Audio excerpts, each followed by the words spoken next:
వాళ్ళకున్న ధనాన్ని పెంటతో సమానముగా చేసుకున్నారు. మనము ఈ లోకంలో ఉన్న ఈ ధనం అనే పెంటనే ఆరాధ్య దైవంగా పెట్టుకున్నాం కదా. పెంట అనరా దాన్ని, ఈ లోకంలో కలిసిపోయేదాన్ని. వాళ్ళు ధనాన్ని పెంటతో సమానంగా చూశారంట. మనం మాత్రం దాన్నే, అది లేకుంటే ఎలా బ్రతుకుతాం? దైవం, ధనమే దైవం. దేవునికి సిరికిని దాసులు కాకుడి, ఒక్కదానికి అవ్వండి. వెలుగుకు చీకటికి పొందెక్కడా? వెలుగుగైన బ్రతుకు, చీకటికైనా బ్రతుకు. అటు ఇటు కాకుండా బ్రతకడం ఏంటిది? దేవుడిని విడిచిపెట్టి లోకంలో కలిసిపో, అదన్న ఒక రకం. దేవుని నామానికి అవమానం రాదు. దేవుని క్రైస్తవురాలని చెప్పుకుంటూ ఈ లోకంలో కలిసిపోతూ ఎవరికి ఎవరికి మేలు? నీకు మేలా? లేదే. నులివెచ్చని స్థితిలో ఉంటే చల్లగానైనా ఉండు, వెచ్చగానైనా ఉండు, పరిశుద్ధంగానైనా ఉండు, పాపిగైనా బ్రతుకు.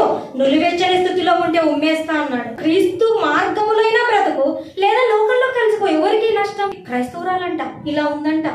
ఎవరికి చెడ్డ పేరు? దేవునికి చెడ్డ పేరు. నీకు మేలు కాదు, దేవునికి మేలు కాదు. దేని కొరకు ఇంకా క్రీస్తు పేరు చెప్పుకోవడానికి అర్హత ఉందా?